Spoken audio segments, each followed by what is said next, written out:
of the important things about this is to understand why the flux is so high at the beginning, and in the end it's reasonably low.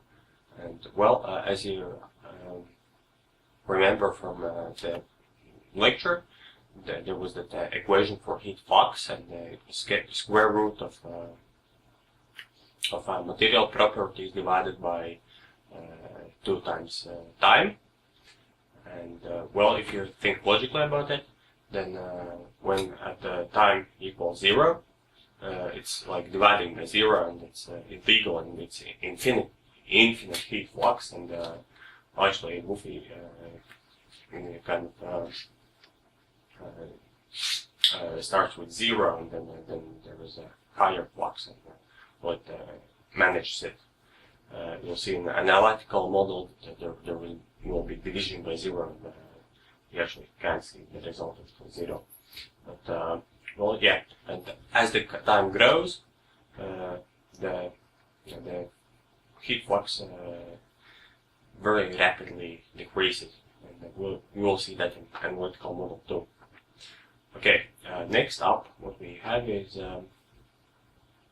we can go to another component and see that heat and heat fluxes here is totally the same. We made all the walls the same, and for all the components the values are the same.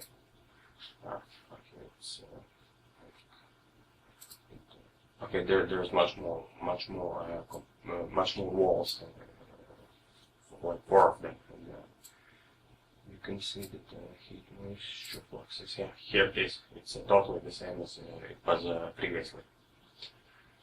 Okay, now we go to simulated zone, report, and that results.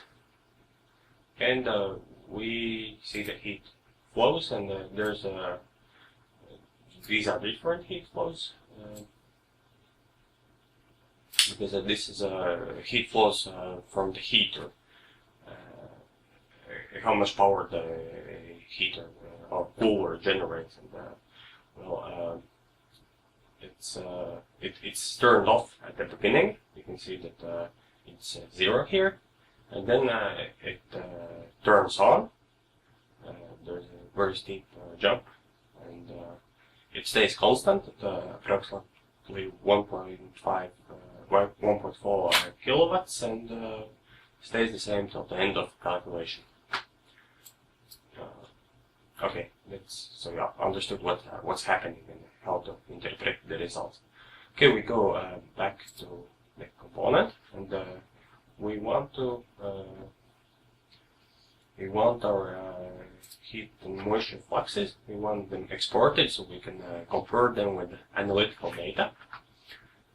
I go to Export tab, click on it, and here I have my path already defined. I named the thing Export WUFI lesson. I'll name it Export WUFI lesson 2 now, so the new text file is being generated. And what do I need? I need heat fluxes per square meter here. I'll see where I can see them. Okay.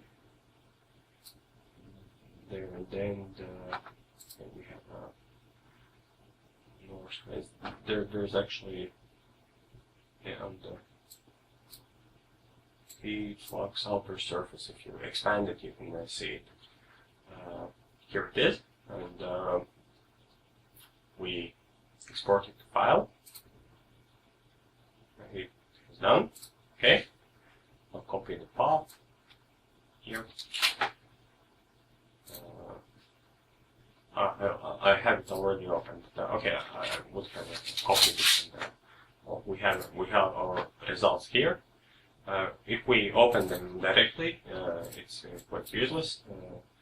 We must use some other program. I'll use Microsoft Excel.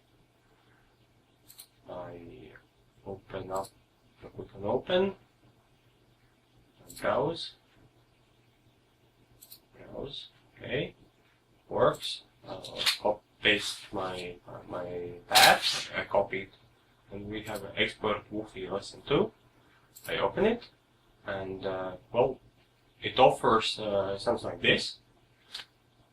That's not what we need. It's all in one column, and then all the many values are in the same cell. So we use the limited. Next, we have spaces here. So select space, and you can see that it actually does divide it. And we are fine with this, and finish. And we have our columns with values. And here's date. It's 1st of January 2016. Then much further away there will be 2nd of January here. And then there will be also 3rd of January. Then this column is empty, and there is time values in minutes, but it's like in decimal. In hours, I mean, they're in decimals. So 2 minutes is 0.03 hours. It's okay. And here in this this we have heat fluxes. So I'll copy this one and this Excel, and here I have I'll just first I'll copy here, and then I'll show you the formula. Here it is. It's as you can see, it's square root of latent heat times thermal conductivity times temperature difference times 0.5, or you can also divide by 2 as you want, and then it's divided by time here, cell A5, and in the next there is a cell A6, you can see here, but those three quantities, they remain, the time only changes. And if we add 0 time here, and copy the formula, like this, then you see that it's division by 0 and it's not allowed. So just delete this one, and we can see that there is a huge difference between numerical model this and analytical this. In the beginning, 2 times. This is because the numerical model had quite a huge difficulty dealing with infinities. But, well, now, as the time passes, it gets more similar and gives satisfactory results here. So I'll plot it so you can see that the results are quite fine. And, okay, here it is. And you see that the lines copy each other. But okay, I'll delete some first. Okay, I won't delete that. Let's just change the axis. No. That wasn't what I wanted for the axis. And max, and I'll put like 100 here.